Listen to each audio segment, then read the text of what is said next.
Hello guys, welcome to the daily market analysis video. मेरा नाम है अपूर्व। मैं डेली मार्केट एनालिसिस कंटेंट बनाता हूँ दो लैंग्वेजेस में, इंग्लिश हिंदी। दोनों की लिंक आपको मेरे open comment based Telegram channel पे इस तरीके से मिल जाएगी, जहाँ पे और भी बहुत सारे डिस्कशंस होते हैं।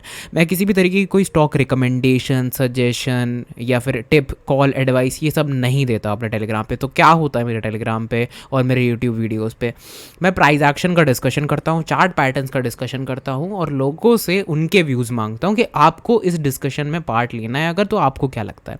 इस तरीके से एक हेल्दी कम्युनिटी ड्रिवन जो है डिस्कशन मेरे टेलीग्राम पे भी चलता है। आप देख सकते हो हर वीडियो पे, हर एक पोस्ट पे काफ़ी कमेंट्स होते हैं। लोग वहाँ पे काफ़ी सारे आइडियाज़ भी डालते हैं। ये डिफरेंट लोग हैं जो अपने आइडियाज़ डाल सकते हैं। आप मेरे वीडियोस डेली देख के ये level of creativity, level of price action develop easily कर सकते हो। वीडियो को लाइक ज़रूर करना। कल बजट डे है, मैं ऑब्जर्व करूंगा मार्केट को, और ये जो बड़ा सा मैसेज मैंने लिखा है यहाँ पे ज़रूर पढ़ लेना। ये मत पूछना मुझसे कि यार बजट डे के स्टॉक्स कौन से हैं या फिर बजट डे पे कौन सी स्ट्रैटेजी यूज़ करें। मैं इन सब चीज़ों पर विश्वास नहीं करता हूँ यार। मेरे लिए बजट डे भी एक ऐसा नॉर्मल डे है जिस दिन मैं ट्रेडिंग करने वाला हूँ, अगर मेरा सेटअप रेडी होगा। As simple as that. अगर मेरा सेटअप रेडी नहीं हुआ सो मैं बजट डे पे ट्रेड नहीं करूँगा, सिंपल। तो देयर इज़ नथिंग न्यू जो कल होने वाला है। अगर कल कुछ ऐसा होता है जिसकी वजह से मार्केट टर्न करती है अप साइड डाउन साइड, तो वो मैं ऑब्जर्व करूँगा। उस तरीके से मैं अपनी प्लानिंग करूँगा।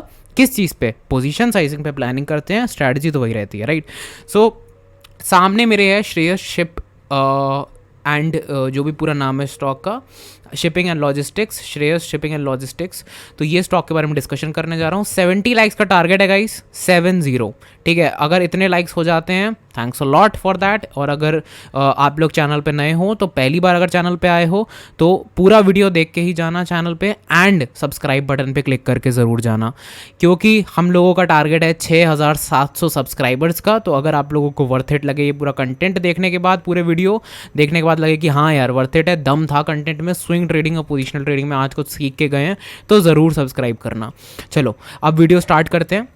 सबसे पहले मैं मंथली टाइम फ्रेम खोला हुआ है, मैं इसके बाद डेली टाइम फ्रेम खोलूँगा क्योंकि वही दो रेलेवेंट है। सबसे पहले तो आप अगर ओवरऑल वॉल्यूम एनालिसिस करोगे आपको पता चलेगा कोई बहुत ह्यूमंगस वॉल्यूम्स नहीं दिखाई देंगे, बट हाँ अगर आप सिर्फ इतना प्राइस एक्शन भी अगर कोई देख ले तो उसको बहुत चीज़ें समझ में आ जाएंगी। क्यों? क्योंकि अगर आप देखो कहाँ पे खुला स्टॉक, क्या वॉल्यूम्स थे स्टॉक के, कब तक? कोविड से जस्ट पहले तक इस स्टॉक में कोई वॉल्यूम नहीं था। समझ में आ गया? ज़ीरो वॉल्यूम, मतलब रिलेटिवली ज़ीरो वॉल्यूम। फिर देखो पहला वॉल्यूम स्पाइक कब आया? कोविड के दौरान आया। उसके बाद देखो स्टॉक ऊपर गया। स्टॉक ने कितना तगड़ा कंसोलिडेशन दिया। कंसोलिडेशन मतलब एक प्राइस रेंज में, टाइट प्राइस रेंज में स्टॉक रहा। और देखो वॉल्यूम्स देखिए आप, क्या गजब के वॉल्यूम्स आ रखे हैं। रिलेटिवली इस पूरे दौरान स्टॉक में भर के वॉल्यूम डाला गया है, ठीक है। मतलब स्टॉक रेडी है किसी मूवमेंट के लिए, बट वो कब आएगा मूवमेंट हम नहीं बता सकते। हम प्राइस एक्शन को सिर्फ देख सकते हैं। तो प्राइस एक्शन का जो वॉल्यूम वाला पार्ट है वो स्ट्रॉन्ग है बेसिकली यहाँ पे। दूसरी चीज़, प्राइस एक्शन को नेकेड आई से देखने की कोशिश करा करो। यहाँ पे खुला और प्राइस गिरता रहा, बहुत साल गिरा सिर्फ प्राइस, ठीक है। उसके बाद प्राइस ने पहला अपसाइड मूवमेंट दिया और फिर उसके बाद एक रेंज में चला गया, फिर से दोबारा से अपसाइड मूवमेंट देने की कोशिश जब करी तो ऐसा फटा स्टॉक कि आप लोग जो है नंबर्स अगर देखोगे इस एरिया से तो आपको पता चलेगा कि ऑलमोस्ट 2000% का मूव। मतलब जो स्टॉक 30 रुपये का था वो स्टॉक 800 रुपये का हाई छू के आ गया। समझ रहे हो? मतलब कुछ तो हुआ होगा कंपनी में ऐसा। अब मुझे पता नहीं करना कि क्या हुआ था, क्योंकि मैं प्राइस एक्शन मेरे लिए सब कुछ मुझे बता रहा है। अब अगर आप देखोगे तो एक बड़ा सा एम पैटर्न बना। एम पैटर्न क्यों बनता है मार्केट में? एम पैटर्न तब बनता है जब मार्केट जो है सेम लेवल के फाइनेंशियल्स शो कर रहा हो, उसके फंडामेंटल्स वगैरह सेम लेवल्स पे अटेन कर रहे हो, मतलब ग्रोथ वगैरह जैसी हुआ करती थी उसके लेवल पे आ गई हो, और फिर हमें पता चला हो कंपनी का फ्यूचर प्रॉस्पेक्ट्स इतने कुछ स्ट्रांग नहीं है, तो इन्वेस्टर उससे बाहर निकलने लग जा रहे हैं। 2019 में ही इन्वेस्टर बाहर निकलने लग रहे थे, और 2020 का जो कोविड क्रैश आया फिर तो गिर ही गया स्टॉक। एक inverted head and shoulder pattern बना, मतलब कि एक ऐसा पैटर्न बना जो कि हमें बताता है कि भाई पहले लोअर लो बना, फिर हायर लो बना, और फिर ब्रेकआउट कैंडल आई। तो मतलब कोविड में और वॉल्यूम्स हाईएस्ट एवर आए। तो कोविड में इन्वेस्टर्स को ये स्टॉक पसंद आया, वैल्यू इन्वेस्टिंग लगी होगी, तभी तो इस स्टॉक में मूवमेंट आया। उसके बाद इस स्टॉक में कंसोलिडेशन बरकरार है। कब से बरकरार है? 2021 से बरकरार है ये कंसोलिडेशन। लेकिन वॉल्यूम्स आप देख सकते हो कि क्या गजब के स्पाइक मार रखे हैं इस एरिया में। तो स्टॉक का मूवमेंट साइडवेज है, उससे पहले का मूवमेंट वन साइडेड है, और वॉल्यूम्स उस एरिया में बहुत ही स्ट्रॉन्ग आ रखे हैं। लेकिन अब मैं आपको एक प्राइस एक्शन की गजब चीज़ बताता हूँ।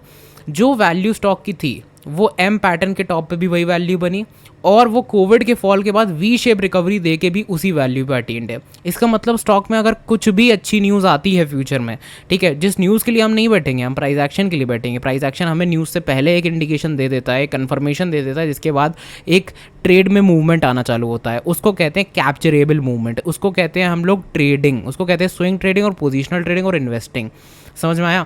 तो इस पर्टिकुलर एरिया को फाइंड आउट करना है हमको, तो वो एरिया ये एरिया है करेंटली। कैसे? क्योंकि यार यहाँ से अगर स्टॉक क्या हो सकता है, वापस आ सकता है नीचे। अगर मान लो स्टॉक इसके भी नीचे निकल जाता है तो हमको एक क्लियर कट इंडिकेशन मिलता है कि स्टॉक में ट्रेड नहीं करना, स्विंग ट्रेड नहीं करना, पोजिशनल ट्रेड नहीं करना। क्यों? क्योंकि इतना सब होने के बाद भी अगर स्टॉक अपने प्रीवियस सपोर्ट्स, जो कि ये स्लाइटली हायर लोस बना रहा है, अगर आप ध्यान से देखोगे बार बार सेम वैल्यू अटेन कर रहा है, मतलब 400 के लेवल्स की जो वैल्यू है वो इसकी एक्चुअल वैल्यू है स्टॉक की। वाई? बिकॉज देखो 400 के आसपास ट्रेड करा, गिरा, 400 के आसपास एम पैटर्न बना के गिरा, वी शेप रिकवरी आई, फिर से 400 के आसपास ट्रेड कर रहा है और कंसोलिडेट कर रहा है। ठीक है, अब भले ही पैटर्न कितना भी बुलिश हो, लेकिन पहले से एक प्री नोशन नहीं बनाना चाहिए कि भाई ऊपर ही जाएगा, ये कभी नहीं रखना चाहिए। अब अगर आप देखोगे कि ये स्टॉक अगर गिरता है तो कैसे गिरेगा, आके यहाँ सपोर्ट लेगा, क्या पता यहाँ पे एक पिन बार कैंडल भी बना दे और फिर वापस ऊपर चलना चालू कर दे, ये भी पॉसिबिलिटी है। तो इन तरीके की पॉसिबिलिटीज़ को भी अपने माइंड में रखना पड़ता है। तो अब आप कहोगे तो अभी ट्रेड ले लूँगा तो इतना बड़ा स्टॉप लॉस नहीं। हम जब ट्रेड लेते हैं तो लॉस की तैयारी पहले से रखनी पड़ती है, मतलब एक स्टॉप लॉस आपको पहले से बना के रखना पड़ेगा कि यार अगर माइंडसेट आपका ऐसा है कि भाई मैं ट्रेड लेने जा रहा हूँ स्टॉक में, ठीक है, तो एक छोटा सा स्टॉप लॉस लूँगा, एक टारगेट लूँगा, रिस्क रिवॉर्ड रेशियो डिफाइन करूँगा। अगर रिस्क हिट होता है तो कोई बात नहीं, स्टॉक को आने दो नीचे के लेवल्स पे, फिर जब प्राइस एक्शन दोबारा बनेगा तो मैं दोबारा एंट्री करूँगा। जो दोबारा एंट्री और लॉस लेने की जो कैपेसिटी क्रिएट होती है ना, उसको ट्रेडिंग कहते हैं। ना कि आपने ट्रेड ली और आप सोच के बैठे हो कि बस जीतना ही है ट्रेड में, उसको ट्रेडिंग नहीं कहते हैं। समझे मेरी बात? तो ये इतना मैंने आपको सिर्फ बताया। ये हो गया है आपका 7 मिनट का वीडियो, और अभी तो मैंने एनालिसिस मतलब लाइंस वाइंस बनाई भी रही हैं। तो अब आपको समझ में आया कि इस वीडियो को जो मैं क्रिएट कर रहा हूँ ये आपको प्राइस एक्शन के कितने इन डेप्थ नॉलेज तक पहुँचा सकता है। अभी भी अगर सब्सक्राइब नहीं करा है तो डेफिनेटली सब्सक्राइब करके जाना चैनल को, और लाइक भी करके जाना। अब मैं वीडियो में थ्रो करता हूँ एनालिसिस सेटअप्स, कि भाई यहाँ से ऊपर से एक काउंटर ट्रेंड लाइन थ्रो करी मैंने, येलो लाइन से बनाते हैं क्योंकि वही अपने कलर कोडिंग है कि yellow line monthly time frame पे, green line weekly time frame पे और white line daily time frame पे। साथ में यहाँ पे एक और एनालिसिस है कि पैरेलल चैनल भी बन रहा है यहाँ पे, इस तरीके से पैरेलल चैनल। ठीक है, ये स्टॉक ज़रूरी नहीं है कि ये स्टॉक में आपको कुछ भी करना है या फिर दिमाग लगाना है। मैं आपको एक जनरल पैटर्न बता रहा हूँ, ठीक है, जनरल पैटर्न का एक इंडिकेशन कि भाई इस तरीके के अगर पैटर्न्स आपको मिलते हैं तो आपको स्टडी करना चाहिए, उन पर रिसर्च करनी चाहिए, उस पर आपको एनालिसिस अपना इस तरीके से पुट करना चाहिए धीमे से। अगर आप देखोगे तो ये जो पैटर्न है मैं इसका भी वेट कर रहा हूँ निकलने का। ठीक है, अब अगर ये इस तरीके से निकले, इस तरीके से निकले, या फिर ऐसे करके निकले, या फिर क्या पता अभी निकल जाए अचानक से, तो इन सारे केसेस को आपको अपने माइंड में बैक ऑफ द माइंड रखना पड़ेगा, चलाना पड़ेगा कि कब निकलेगा तो कब मैं कितना पुट करूँगा, अमाउंट क्या रहेगा, रिस्क रिवॉर्ड रेशियो। समझे? तो ये इसी को कहते हैं ट्रेडिंग, पूरी मैनेजमेंट को कहते हैं ट्रेडिंग। अब अगर आप देखो कि ये एक पैरेलल चैनल पैटर्न है जो ऊपर के लिए ब्रेकआउट अगर देता है तो that is a good thing. अगर वॉल्यूम बढ़ा हुआ है तो ऑलरेडी हमारे पास मंथ अच्छा है, मतलब 8 दिन बचे हैं। ऐसे 8 दिन जिनको अगर अच्छी क्लोजिंग मिलती है तो एक अच्छा ट्रेड आइडिया बन सकता है। ऊपर के साइड में मैं जो है ये बनाऊंगा अपना लेवल्स। क्यों है ये लेवल्स? क्योंकि ये ऑल टाइम हाई है। ठीक है, तो अब अगर स्टॉक इतने बड़े पैटर्न से अगर निकल रहा है तो यहाँ पे कंसोलिडेशन दे के क्या पता फिर से ऊपर जाए, क्या पता फिर से नीचे जाए। तो यहाँ पे आपके प्लान ऑलरेडी सेट होने चाहिए कि भाई अगर ये हुआ, अगर ये हुआ या फिर गिरा, तो तीनों केसेस में आपका क्या प्लान होना चाहिए। समझे? बट ये एक इंडिविजुअल खुद ड्रॉ कर सकता है, खुद बना सकता है कि उसका क्या प्लान होगा। अब मैं लाइन थ्रो करता हूँ, जब आईपीओ के डे से ऑल टाइम हाई को जोड़ूंगा मैं तो एक लाइन एकदम टॉप पे निकलेगी। ठीक है, तो क्या स्टॉक वहाँ पे भी पहुँच सकता है? ये सबसे बड़ा क्वेश्चन है। तो अब ज़रूरी नहीं है कि पहुँच पाएगा या नहीं पहुँच पाएगा, लेकिन अगर कोई इंसान सोचो इतना केपेबल हो कि अगर यहाँ इस तरीके से कोई ब्रेकआउट होता है वो उसे कैप्चर करता है, वो ना सिर्फ ये मोमेंटम कैप्चर करता है बट वो इस तरीके के पूरे मूव को कैप्चर कर लेता है, और सिर्फ इस एनालिसिस से, तो उसको मास्टरी हो जाएगी स्विंग ट्रेडिंग में। Thanks lot for watching the video. I hope you have enjoyed the video को एक लाइक ज़रूर देना अगर पसंद आया हो, एंड सब्सक्रिप्शन चैनल का ज़रूर कर लेना। इस तरीके के और वीडियोज़ और कंटेंट मैं आपके लिए बनाता रहूँगा। वीडियो को आप जितने लोगों के साथ शेयर कर सकते हो इन टर्म्स ऑफ कि यार प्राइस एक्शन बहुत अच्छा समझा रहा था ये बंदा, तो ज़रूर करना। अपने दोस्तों को, रिलेटिव्स को वीडियो दूर तक पहुंचाना। टेलीग्राम चैनल पे हम लोग और ज़्यादा डिस्कशंस करते हैं डेली। यहाँ पे 1500 2000 लोग आप देख सकते हो, 2000 2500 कभी कभार, इतने ज़्यादा लोग डेली पोस्ट जो मैं डालता हूँ डेली के बेसिस पे वो पोस्ट भी व्यू करते हैं। ठीक है, तो किसी भी तरीके की कोई कॉल टिप सजेशन मैं नहीं देने वाला, और आप लोगों को भी अच्छे से पता है कि ऐसी कम्युनिटी को ज्वाइन करने से ही आप आगे बढ़ोगे। तो डेफिनेटली ज्वाइन करना। डिस्क्रिप्शन बॉक्स में हिंदी और इंग्लिश दोनों टेलीग्राम का लिंक मैंने दिया हुआ है। एक जगह पे मैं हिंदी में डिस्कशंस करता हूँ और एक टेलीग्राम पे मैं इंग्लिश में डिस्कशन करता हूँ। वीडियो भी मैं दोनों लैंग्वेजेस में बनाता हूँ जिससे दोनों ऑडियंस देख सके। Thanks a lot, see you in the next video जो कि आएगा कल।